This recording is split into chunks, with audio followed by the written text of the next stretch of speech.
Espíritu Santo, damos gracias por este seminario de Casa de Oración. Gracias por las personas que estamos aquí reunidas. Yo te pido, Señor, que te reveles de una manera única, pues, que tú recompensas a los que te buscan. Y aquí estamos, Señor, separando toda una tarde de un sábado para buscarte, Señor. Yo te pido que la recompensa sea Jesús esta noche, Señor. Revélanos la belleza de Jesús, revélanos la belleza de todo lo que tú eres, Señor. Oh, Señor, úsame a mí, Señor. Soy un medio, Señor, por el cual tú hablarás, Señor.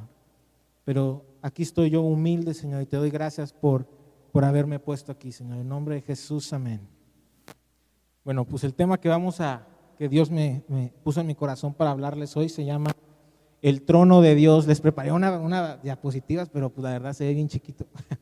Pero es un tema que se llama el trono de Dios. ¿Por qué es importante estudiar el trono de Dios? Yo siento que muchas veces cuando tú amas a una persona, cuando tú buscas a una persona, tú tienes que, por ejemplo, si a mí me interesa a alguien, a mí me interesa ir y saber de qué se rodea, saber sus gustos, saber las amistades que tiene, sus hobbies, etcétera, ¿no? O sea, qué color le gusta, etcétera.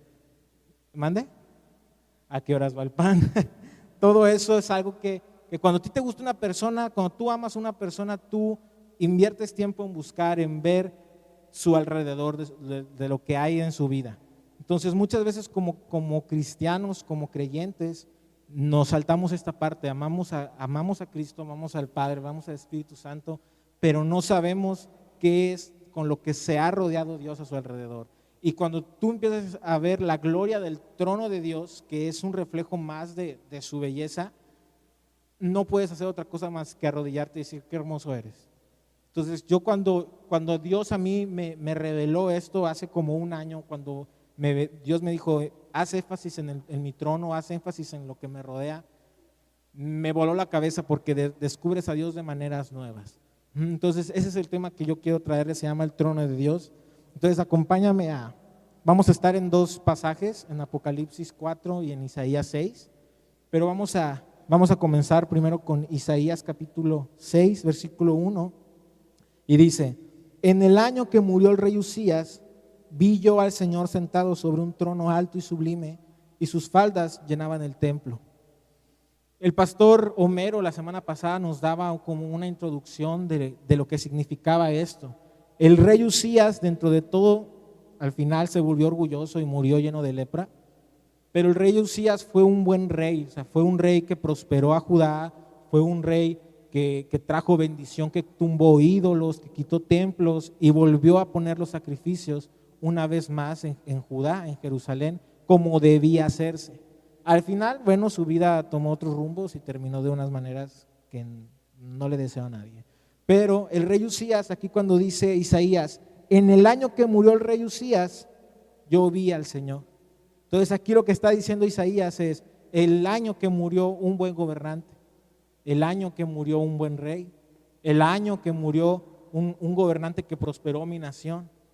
Y aquí yo te puedo decir, aquí aplicándolo a nuestra vida podemos decir, es en el año que murió mi trabajo, que murió mi prosperidad, en el año que murió tal vez los que están casados, que murió mi pareja, cuando viene la depresión, en el año donde me quitaron mi casa, en el año donde espiritualmente yo siento que caí, en ese año ese era ese año para Isaías. Dice, en ese año yo vi al Señor alto y sublime. Me encanta esa palabra. Cuando tú ves al Señor, dice, yo vi al Señor sentado sobre un trono. ¿Saben algo?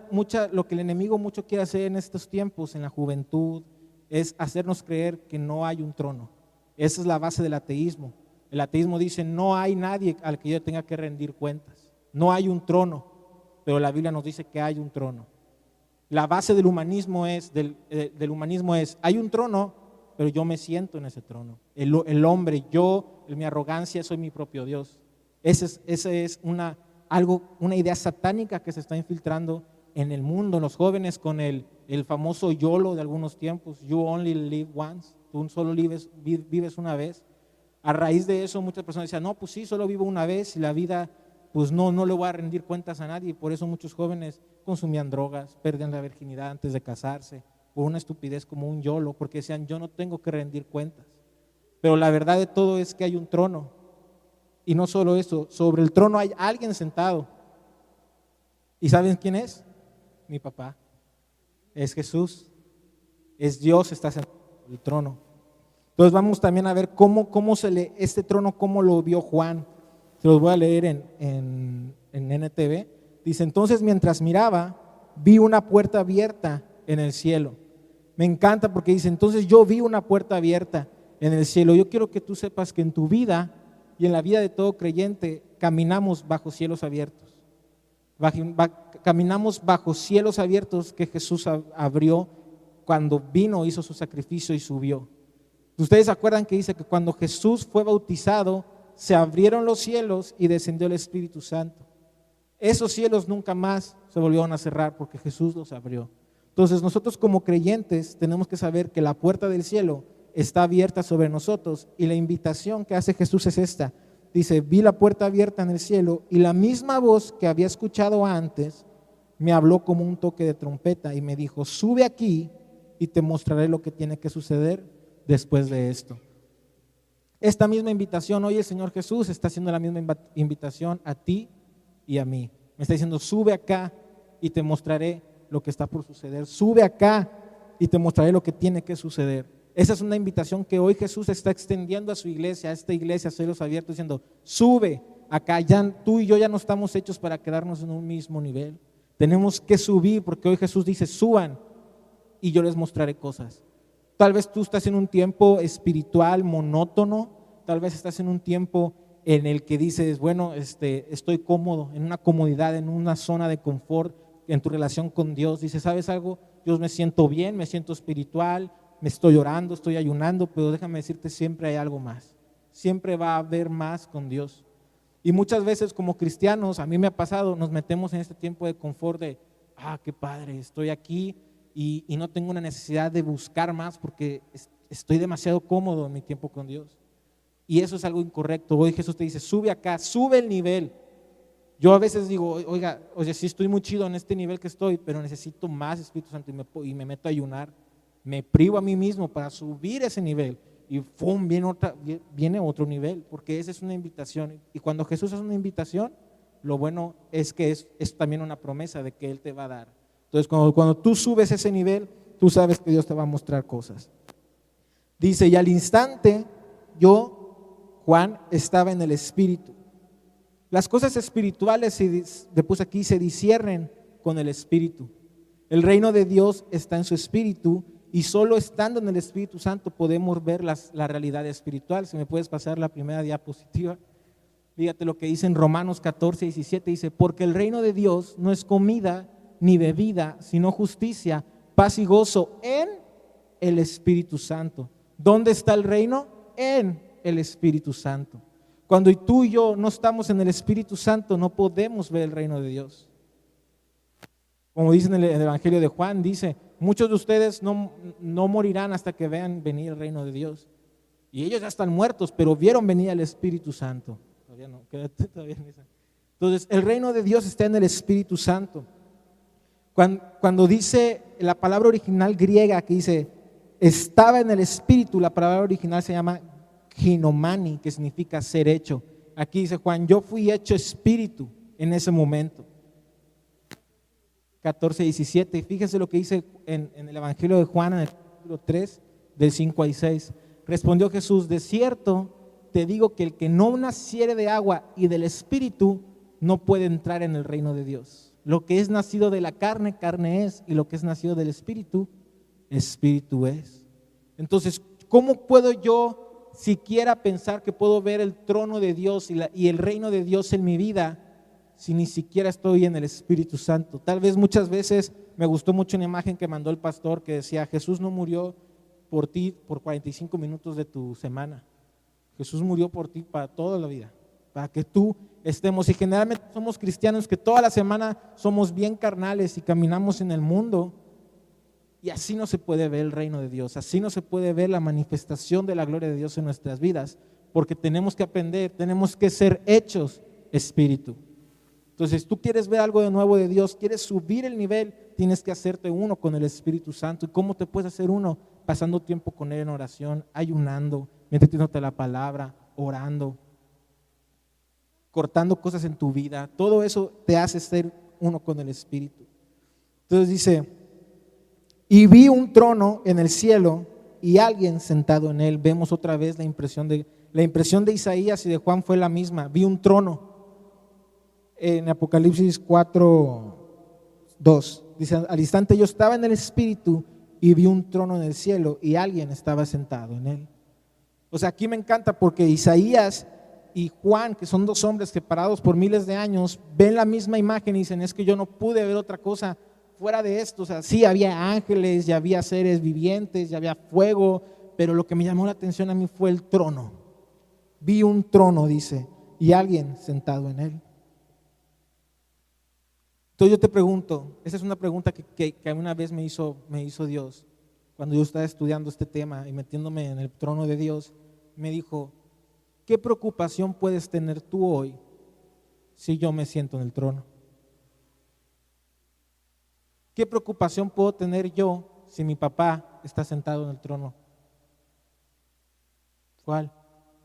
Díganme una. Si me muero, lo voy a ver a él. Si, como decía el pastor, si no tengo dinero, mi papá está en el trono sentado sobre todo el dinero del mundo y de la creación y todo. Entonces, ¿qué puede haber en tu vida que te saque, que te ponga a temblar o que te crea ansiedad si Él está sentado en el trono? Ninguna. Dice, fíjate lo que dice en el versículo 3. El que estaba sentado en el trono brillaba como piedras preciosas, como el jaspe y la cornalina. El brillo de una esmeralda rodeaba el trono como un arco iris. Tenemos que recordar qué representa el arco iris. Un arco iris rodea el trono de Dios. Si tú lees la visión que tiene Ezequiel en Ezequiel capítulo 1 de la gloria de Dios, él te empieza a describir esto mismo, pero en donde él estaba. Dice que hay una parte del trono que se desmonta y que los seres vivientes agarran. No sé si han visto las películas de antes de los reyes que los traían así cargando. El trono de Dios se desmonta y los ángeles lo traen, es lo que ve Ezequiel. Y ve toda la gloria y se vio un arco iris sobre la cabeza de que estaba sentado en el trono. Y aquí dice Juan, vi el arco iris que rodeaba todo el trono. Y aquí le puse yo, el arco iris representa gracia. En Génesis 9:16 es una promesa que Dios hace con la humanidad y dice, estará el arco iris en las nubes y lo veré y me acordaré entre Dios y todo ser viviente, con toda la carne que hay sobre la tierra. Eso significa gracia, iglesia. El trono de Dios es un trono de gracia, como dicen Hebreos. Acércate pues al trono de la gracia. Acérquense pues confiadamente al trono de la gracia para alcanzar misericordia y hallar gracia para el oportuno socorro. Dios me encanta porque aquí le puse, la soberanía de Dios no traspasa los límites de su pacto. O sea, Dios hoy puede venir y nos puede matar por el simple hecho de hacerlo, pero no lo hace porque Él es un Dios que cumple su promesa, es un Dios fiel. Y dijo, ¿saben algo? Voy a poner mi arco iris para acordarme de esta promesa. Entonces, eso es un trono de la gracia. O sea, Dios es tan bueno que dice, ¿sabes algo? Yo podría venir y matarlos si quisiera, o ni siquiera hacerle caso, pero estoy lleno de gracia. Mi trono es un trono de gracia, es un trono donde tú puedes acercarte, alcanzar misericordia y socorro, y gracia para el oportuno socorro. Eso es algo bien impresionante. Yo cuando dije esto dije, wow, o sea, eres hermoso, o sea, tu gracia sobrepasa los límites, porque ciertamente, no manches. Dice, le puse aquí, como soberano, Dios puede desterrarnos, nos puede matar, pero no lo hace porque hay gracia de la parte de Dios. O sea, Él está rodeado de gracia. En Isaías capítulo 6:1 dice, y sus faldas llenaban el templo. Aquí yo siempre leía esto y me imaginaba, pues sí, Dios sentado con una ropa, una túnica muy larga, ¿no? Pero cuando yo me puse a investigar lo que esto significaba, los reyes en la antigüedad se vestían con unas túnicas o unas faldas muy, muy largas. Era muy difícil moverse en esas faldas. Y eso significaba una cosa, el rey no tiene por qué moverse. ¿Por qué? Porque tiene gente que le sirva. Él no tiene ni siquiera que mover una mano ni levantarse de su trono. Y eso es lo que está viendo, dice, sus faldas tan grandes, tan largas, llenaban el templo. Déjame decirte, Dios es un rey y tiene unas faldas largas porque Él no necesita moverse, Él no necesita hacer nada, Él nomás compensarlo, Él no tiene ninguna necesidad, no lo sirven manos humanas, dicen Hechos. Eso es lo que significan las faldas largas de Dios. Pero déjame decir una cosa que cuando yo dije, wow, dije, esto es demasiado hermoso. Fíjate lo que dice en la siguiente diapositiva. Esas faldas tan largas, dice en Juan capítulo 13, 4 al 5, dice, se levantó de la cena y se quitó su manto y tomando una toalla se la ciñó. Luego puso agua en un lebrillo y comenzó a lavar los pies de los discípulos. ¿Saben algo? Mi Dios es tan hermoso que tiene unas faldas y que es el rey del universo y de la creación, pero ese mismo Dios viene, se quita su manto, sus faldas, se arrodilla ante ti y ante mí y nos lava los pies. Eso es humildad, hermano. Eso es humildad, iglesia. Eso es algo completamente humilde. O sea, que el rey del universo, literalmente, el rey del universo, se quita su manto de divinidad. Bueno, no, porque Jesús sigue siendo hombre, sigue siendo Dios, pero que se quitara ese estatuto y viniera como un hombre y todavía se quitara el manto, su manto, y te lavara los pies. Eso es definición de amor. Jesús no es el típico hombre que te dice te amo, pero no te lo demuestra. Jesús es un hombre que te demuestra su amor.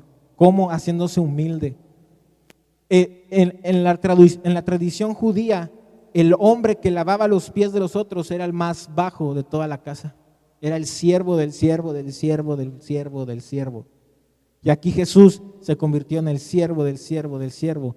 No ni siquiera de unos hacendados, de un presidente, de unos pescadores, de unos cobradores de impuestos, de una gente que de verdad dices, wow, pero mi Dios es humilde y se quita su manto para lavarnos los pies. Dice en el versículo 4 Apocalipsis 4:4, dice, lo rodeaban 24 tronos en los cuales estaban sentados 24 ancianos. Todos vestían de blanco y tenían una corona de oro sobre la cabeza. ¿Tú te has puesto a pensar de qué tipo de personas le gusta a Dios rodearse? Yo una vez decía, oye Dios, ¿de qué tipo de personas te gusta rodearte a ti? Y Dios me mandó aquí me dijo, este tipo de personas sentadas en tronos, vestidos de blanco y con coronas de oro. Y dijo, wow. Y le dije, Dios, ¿me puedo acercar? Aunque yo no tenga esto, y me dice, Carlos, es que tú lo tienes. Dame la siguiente diapositiva. En Efesios capítulo 2, versículo 6 dice, y juntamente con Él nos resucitó y asimismo nos hizo sentar en los lugares celestiales. Dios ya estás, acuérdate, tú ya estás, echa mano de los poderes venideros, como decía Marcos Brunet en Puebla, echa mano de los poderes venideros, tú ya estás sentado en lugares celestiales. Y le dije, wow, Dios, dame la siguiente diapositiva. Dice en Apocalipsis 3:5, el que venciere será vestido de vestiduras blancas y no borraré su nombre del libro de la vida y confesaré su nombre delante de mi Padre y delante de sus ángeles. Entonces ya nos sentó en lugares celestiales, ya nos puso vestiduras blancas. Y en Apocalipsis 19:7 dice, gocémonos y alegrémonos y démosle alegría porque han llegado las bodas del Cordero y su esposa se ha preparado. Y a ella se le ha concedido que se vista de lino fino, limpio y resplandeciente, porque el lino fino es las acciones justas de los santos. Tú y yo sabemos que la salvación no es por obras, pero sabemos que nuestra justicia, dice la palabra, es Jesús. Nosotros necesitamos vestirnos de Jesús, vestirnos de la justicia de Dios en nuestra vida, para vestirnos de este lino fino, limpio, resplandeciente, que representa las acciones justas de los santos. Entonces a Dios le gusta rodearse de este tipo de personas. Fíjate lo que dice en Timoteo 4:8, por lo demás me está guardada la corona de justicia, la cual me dará el Señor, juez justo en aquel día, y no solo a mí, sino también a todos los que amen su venida. Entonces, esta es otra parte. Cuando tú ves la belleza del trono de Dios, tú empiezas a ver cómo Dios te ve a ti. Dios te ve limpio, Dios te ve perdonado, Dios te ve vestido de blanco, Dios te ve sentado en tronos, te ve vestido de Jesucristo y con una corona de oro sobre tu cabeza, con una corona de justicia que Él te va a dar. Entonces, así es como Dios te ve a ti. Así es como tú tienes que empezar a verte, porque muchas veces está este cristiano que sí es salvo y es creyente, pero tiene una autoestima por los suelos. No, es que yo no soy una basura, es que a mí en la escuela me dicen esto y yo me lo creo, a mí esto, me rechazó tal persona y me siento una basura, me corrieron del trabajo, soy un perdedor. Espérate, hay veces en la vida en que vienen estos ataques del diablo y yo lo que hago es vengo y me meto la palabra y digo, es que yo estoy sentado en un trono celestial, vestido de blanco y con una corona de oro. Porque eso es como Dios nos tiene, eso es como Dios se rodea de este tipo de personas. No sé si sabías que cuando tú y yo nos muramos, o lo que pase primero, que Jesús venga o nosotros nos muramos, Dios te va a dar una corona, te va a juzgar y conforme lo que tú hiciste en tu vida te va a dar un galardón. Y yo una vez estaba platicando con una persona y le decía, tú sabes para qué, mucha gente es que ya quiero que Dios me dé mi galardón, pero es que tú sabes la verdadera razón de que Dios te dé algo, es en los últimos tiempos cuando tú y yo veamos a Cristo cara a cara y nos dé nuestras coronas, vamos a estar peleándonos por quién tiene más coronas, pero por una razón, para saber quién lanza esas coronas a sus pies. No porque, ay, miren, yo tengo aquí 24 coronas. ¿Y cuántas tienes tú? Ah, pues yo nomás tengo 15. ¿Y tú? No, pues yo sí gané, yo tengo 36 coronas. No, allá va a estar diciendo, oye, dame más coronas para aventarle a Cristo porque no tengo suficientes. Eso es lo que tú y yo tenemos que empezar en verdad en la vida a decir, con esta acción, cuando yo mismo me abandono, cuando yo corto tal cosa, tal relación en mi vida, cuando yo me dedico a buscarte en la palabra, cuando yo rechazo un trabajo, cuando yo rechazo algo, una vacación, cuando yo digo, ¿sabes algo? Es mi derecho irme de vacaciones, pero yo me quedo sirviendo en la iglesia, todo eso te va dando coronas. Tú tienes que empezar a ver la realidad eterna. Lo que estás haciendo te está dando suficiente coronas. Porque yo digo, Dios, enséñame cómo acumular coronas para ese día tirártelas a los pies y no quedarme corto. Me voy a quedar corto, todos vamos a quedar cortos, pero tenemos que empezar a ver la eternidad. Ahora también en la palabra griega original de estas coronas es la palabra estéfanos, que son este tipo de coronas. No sé si las han visto, son como la que usan los griegos. Las estéfanos, esas son las coronas estéfanos. Son coronas que se le dan a las personas, o en aquel entonces se les daban a las personas que terminaban una carrera o que ganaban una disciplina en un deporte, tipo olimpiadas. Y aquí Jesús nos va a dar esas coronas cuando tú lo tengas enfrente y te diga, ¿sabes algo? Acabaste la carrera. Terminaste, como dice Pablo, acabé la buena carrera. Así nos va a decir, ¿sabes algo? La acabaste. Te mantuviste fiel. Fuiste un buen siervo, ten tu corona. Y nos va a dar esa corona, esas son las estéfanos. Ahora yo te pregunto, ¿tú estás corriendo la carrera? ¿O estás simplemente, pues como la liebre, ¿no? Que dice que se sentó a que la tortuga pasara? No, tú tienes que estar corriendo la corriendo la carrera, como dicen Hebreos. Quitémonos todo peso que nos impide correr. Entonces, eso ya es tema que ya les hablé una vez. Pero tenemos que quitarnos todo peso para correr la carrera y llegar al final. Y ¿sabes algo? Hay algo distinto. Cuando tú empiezas a leer en Apocalipsis, tú ves que todos tienen coronas y las coronas, y qué padre las coronas. Las cartas de Pablo dicen esto, las coronas. Pero cuando tú ves la corona que tiene Jesús en el original, es esta corona. La palabra original de la corona que tiene Jesús es diadema, no estéfanos. Porque solo hay un rey, ¿sí me entienden? Él es el único rey y Él es el único que tiene estas coronas. En Apocalipsis capítulo 19 habla del jinete del caballo blanco y tenía sobre sus cabezas muchas coronas. O sea, tenía muchas de esas. Esa fue la más bonita que encontré, pero créeme que tú y yo, cuando veamos la corona de Jesús, no va a ser nada comparado con esa basura. Y Jesús es el único que tiene esas coronas, esa corona. La diadema es la palabra original en griego. En el versículo 5 de Apocalipsis capítulo 4 dice, trono salían relámpagos y estruendo de truenos. Yo le decía, Dios, ¿qué significa el trueno? ¿Qué significa esto? ¿Qué significa que alrededor de tu trono, Dios, haya un montón de rayos, una tormenta, que haya truenos, rayos? ¿Qué significa? Miren, dicen en Job capítulo 26, 14, dice: he aquí, estas cosas son solo los bordes de sus caminos, y cuán leve es el susurro que hemos oído de él, pero el trueno de su poder, ¿quién lo puede comprender? El trueno de su poder. Dios es un Dios que está rodeado de truenos, rayos, tormenta, y todo eso simboliza el poder de Dios.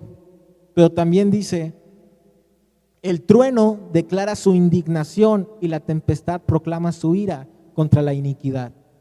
Dios odia el pecado. Tenemos que aprender esto. Dios es un Dios que odia el pecado.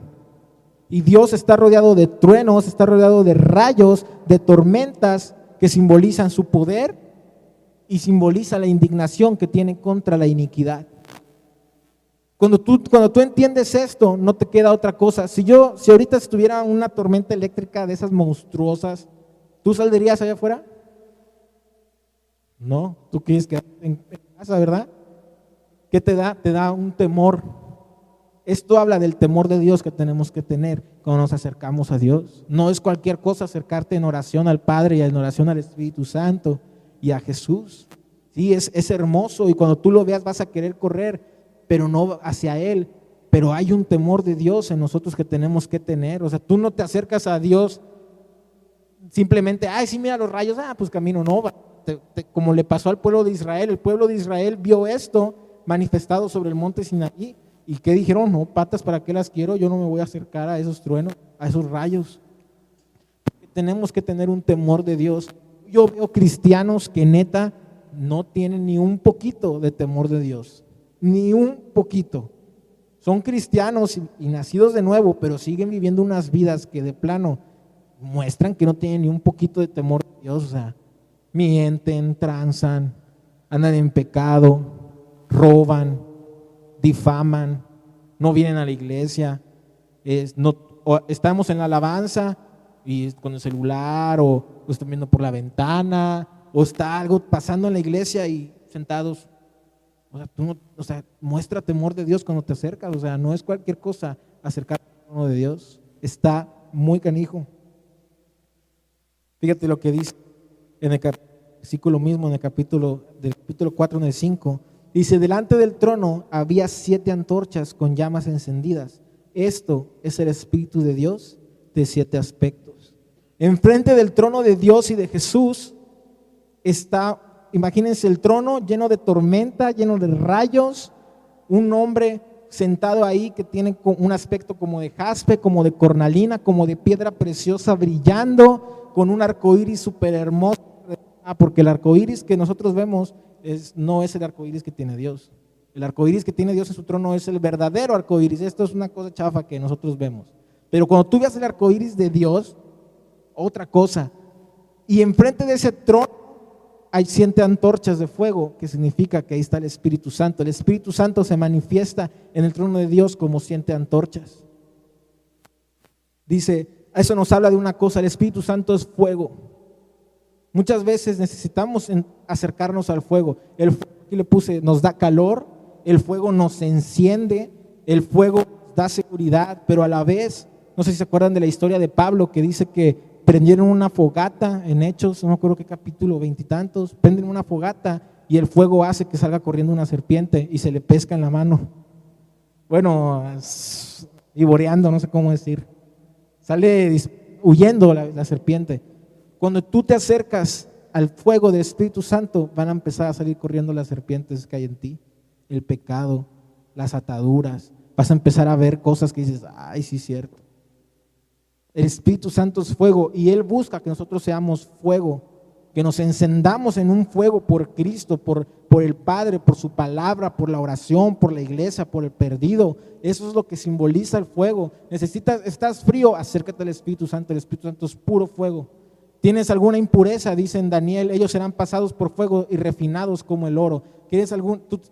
Hay veces que dices, yo tengo un pecado, necesito acercarme al Espíritu, y el Espíritu Santo a pasar por fuego y te va a purificar, te va a hacer brillar más. El Espíritu Santo es fuego. En Apocalipsis 1:4, ¿me puedes pasar, por favor? En Apocalipsis 1:4 dice, fíjate cómo habla Juan. Dice, yo Juan les escribo esta carta a las 7 iglesias que están en la provincia de Asia. Gracia y paz a ustedes de aquel que es, que siempre era y que aún está por venir, y del Espíritu de 7 aspectos que está delante de su trono, y de Jesucristo. Él es el testigo fiel de estas cosas, el primero en resucitar de los muertos y el gobernante de todos los reyes del mundo. Ahí está la Trinidad. El Padre, que es aquel que es, que siempre era y que está por venir, el Espíritu de 7 aspectos que está delante de su trono, y Jesucristo, el testigo fiel de todas estas cosas. La Trinidad en perfecto. ¿Qué aspectos puede tener el Espíritu Santo? En Isaías capítulo 11, del 1 al 3, dice, y saldrá una vara de la raíz de Jesé y una flor de la raíz ascenderá. Está hablando de Jesús. Y reposará sobre él el Espíritu de Dios, espíritu de sabiduría, de entendimiento, de consejo, de fortaleza, de conocimiento, de piedad y de temor de Dios. Ahí están los 7 aspectos del Espíritu Santo. Y muchas veces yo digo, es que esto es, el espíritu de sabiduría, de entendimiento, de consejo, de fortaleza, de conocimiento, de piedad y de temor de Dios. Todo eso está en el Espíritu Santo y mucho más. El Espíritu Santo es muchísimo más que estos aspectos, pero son los que nos dice la Biblia, son los que nos habla la palabra. 7 aspectos. Y yo digo, wow, todo esto eres tú, Espíritu Santo, eres sabio, eres Dios, eres entendimiento, eres consejo. Necesitas un consejo, ve con Dios, ve con el Espíritu. Tienes miedo, ahí hay fortaleza, necesitas seguridad, como decía ahorita Vania, acércate a Dios. Un espíritu de conocimiento, necesitas tomar una decisión, acércate a Dios. Un espíritu de piedad, hay veces que traemos el orgullo, la soberbia, la arrogancia tanto. Acércate a Dios y te va a dar una dosis de realidad, te va a dar piedad. Necesitas temor de Dios, el Espíritu Santo lo tiene. Y una vez estaba de que, wow, todo esto eres tú. Wow. Pero sabes algo, no es lo mismo, no hay alguien que tenga al Espíritu Santo en su totalidad. Nos moriríamos. No podemos con tanto poder, pero hay un hombre, hay un hombre, el que sigue, fíjate lo que dice en Juan, está hablando Jesús y dice, pues Él es enviado por Dios y habla las palabras de Dios, porque Dios le da el Espíritu sin límites. Qué hermoso es Jesús. Es el único hombre donde la totalidad del Espíritu Santo está habitando. No hay otro. El Espíritu Santo, si entrara en contacto carne con carne, contigo, conmigo, en toda su totalidad, explotamos. La realidad no puede sostener a Dios. La totalidad del Espíritu Santo, no hay un recipiente que pueda recibirlo. Pero mi Salvador, mi hermano, como decían ahorita, mi juez, mi esposo, mi amigo, la totalidad del Espíritu Santo, porque Dios le da el Espíritu sin límites. Tú necesitas un consejo, acércate a Jesús, Él tiene todo, la totalidad del Espíritu Santo. Necesitas amor, acércate, Él tiene la totalidad, Él es pleno, Él es todo, Él tiene todo. Fíjate, dame el siguiente por favor. El Salmo 45, cuando tú lees el Salmo 45, es una canción que el Padre le está cantando a Jesús. Eso lo vemos en Hebreos capítulo 2 y capítulo 1.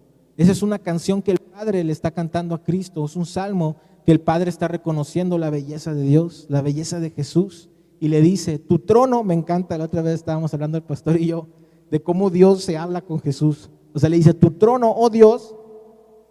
El Padre le dice Dios a Jesús. Me encanta, dice, permanece por siempre y para siempre. Tú gobiernas con un cetro de justicia. Amas la justicia y odias la maldad. Por eso Dios, le dice el Padre a Jesús, por eso Dios, tu Dios, me da curioso, ¿no? Dice, te ha ungido derramando el aceite de alegría sobre ti más que sobre cualquier otro.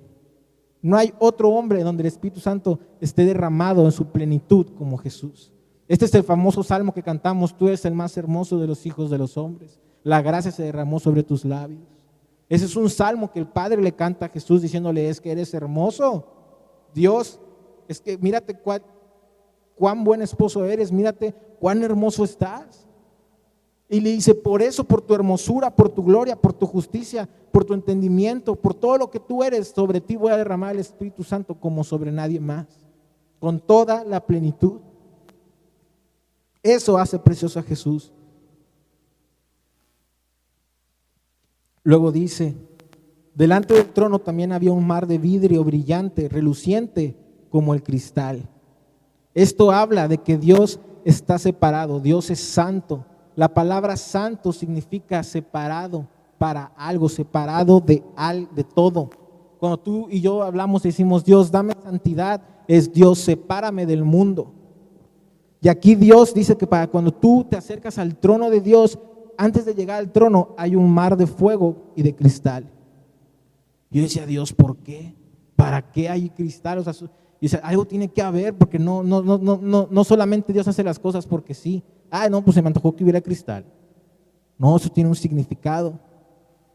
En Éxodo, tú y yo tenemos que recordar que el tabernáculo que tenía Moisés es una imagen fiel, en chiquito, como una maquetita de lo que es el cielo. Y fíjate lo que dice, habló más Jehová a Moisés diciendo, harás también una fuente de bronce con su base de bronce para lavar, y la colocarás entre el tabernáculo de reunión y el altar, y pondrás en ella agua, y de ella se lavarán Aarón y sus hijos las manos y los pies. Cuando entres en el tabernáculo de reunión, se lavarán con agua para que no mueran, y cuando se acerquen al altar para ministrar, para quemar la ofrenda encendida para Jehová, se lavarán las manos y los pies para que no mueran. Dios tiene aquí, Dios lo hizo con una fuente. Cuando tú vienes a acercarte a Dios, te tienes que lavar. Frente a Dios hay un mar de cristal donde tú te lavas, donde tú entras y te lavas el pecado. Cuando tú te vas a acercar a Dios, tienes que venir lavado, tienes que venir purificado, tienes que ir con Jesús, lavarte en su sangre y entrar a la presencia de Dios. Y dice, también hizo la fuente de bronce y su base de bronce de los espejos de las mujeres que velaban a la puerta del tabernáculo. Esta, yo quiero que te imagines que era una fuente enorme donde se echaba agua, pero estaba la base de la fuente era un espejo grandote. Cuando tú te asomabas para lavarte, adivina qué veías. Te veías a ti. Cuando tú vienes caminando hacia Dios, hacia el trono, tú te ves a ti mismo en ese mar de cristal con agua. Y tú, muchas veces yo siento, no, es que yo me acerqué a Dios y, no hombre, agarré bien confiado. Oye, espérate, no creo que te hayas acercado al trono de Dios. Porque si tú antes de entrar al trono de Dios tienes que pasar por un espejo y un mar y te vas a ver a ti mismo. Y lo que tú vas a ver no es algo bonito. Eres una persona frágil, los pecadores vienen y se acercan a Dios con confianza, pero tenemos que vernos. Mira lo que dice en el Nuevo Testamento. Dice en Efesios, maridos, amen a sus mujeres, así como Cristo amó a la iglesia y se entregó a sí mismo por ella, para santificarla, habiéndola purificado en el lavamiento del agua por la palabra. Tú y yo no podríamos acercarnos a Dios sin que Jesús no nos lavara. Nos lava Cristo con su palabra, por la palabra.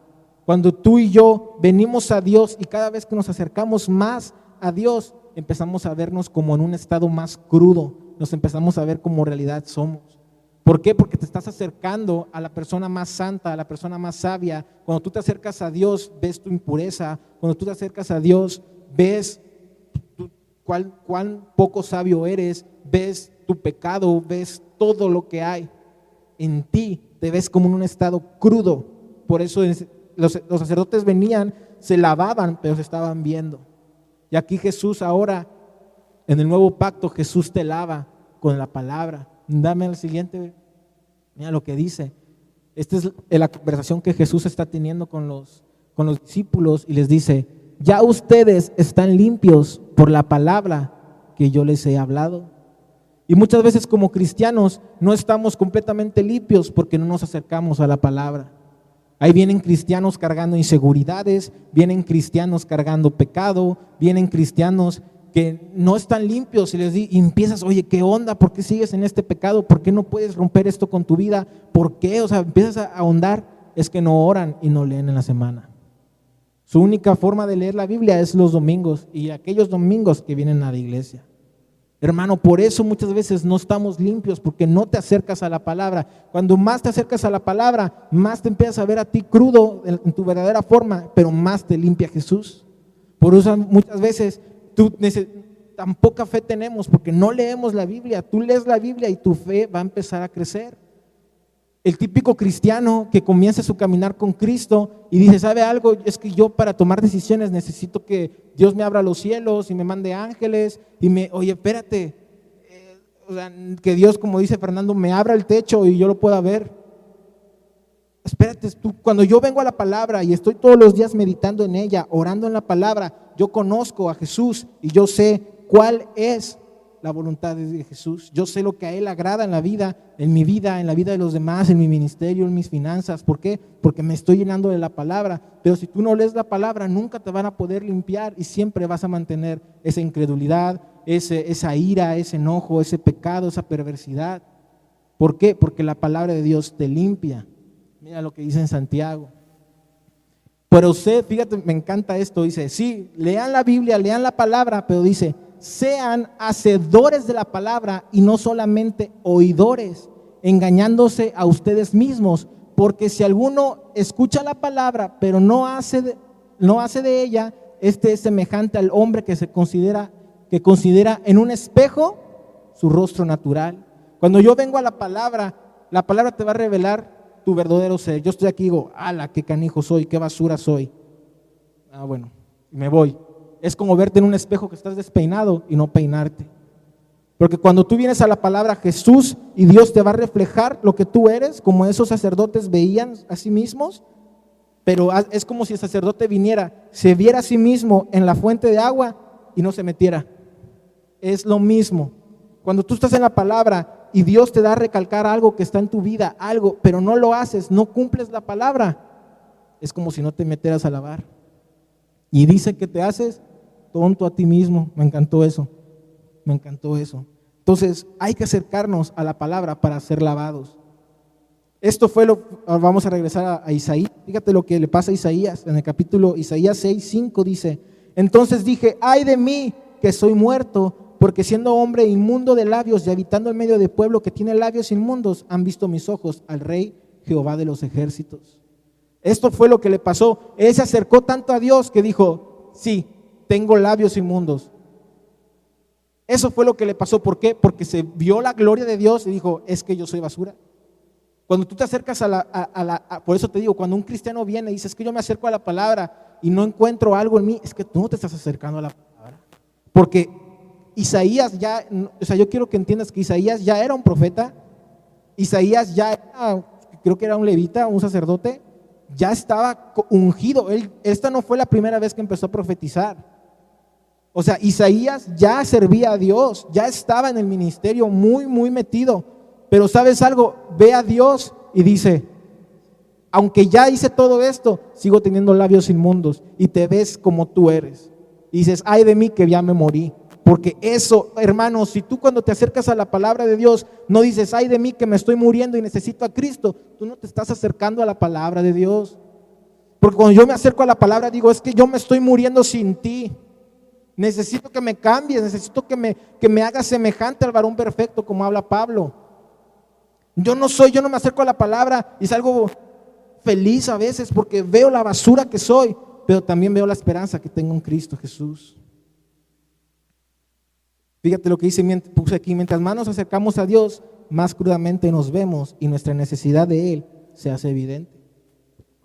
Fíjate en el capítulo 6, versículo 2 de Isaías dice, por encima de Él, del trono de Dios, había serafines y cada uno tenía 6 alas.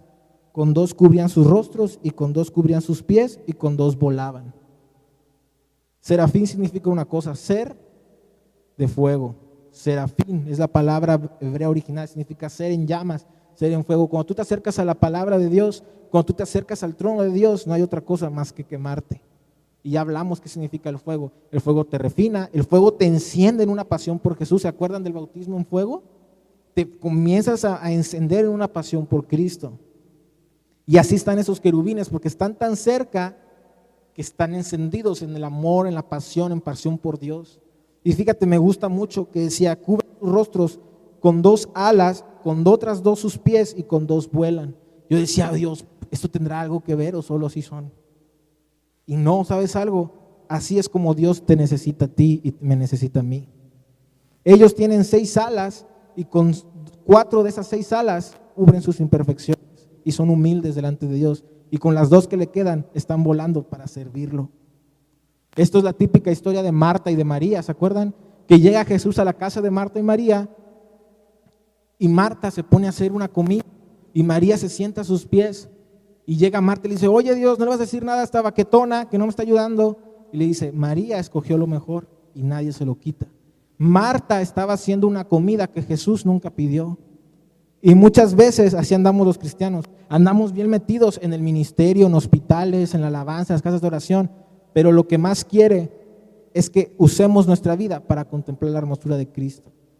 Necesitamos tener un 90% de María y un 10% de Marta o un 60-30, no sé cómo lo quieras ver tú, pero necesitamos ser más María que Marta. Obvio, no quitamos lo Marta, ¿verdad? Tenemos que hacer, pero hay que hacer las cosas como a Jesús le gustan y así le pasan a estos serafines. De sus 6 alas, 2 son para volar y servir, pero las otras 2 son para humillarse delante de Cristo, delante del Padre. Y cantan una cosa, santo, santo, santo. Cuando tú empiezas a leer y a investigar, te das cuenta que en la lectura hebrea, en los escritos hebreos, cuando tú decías más de una vez una cosa, lo recalcabas, pero decirlo 3 veces es ponerlo supremamente sobre lo supremo. Entonces aquí está diciendo el santo, santo, santo, santo el Padre, santo el Hijo y santo el Espíritu Santo.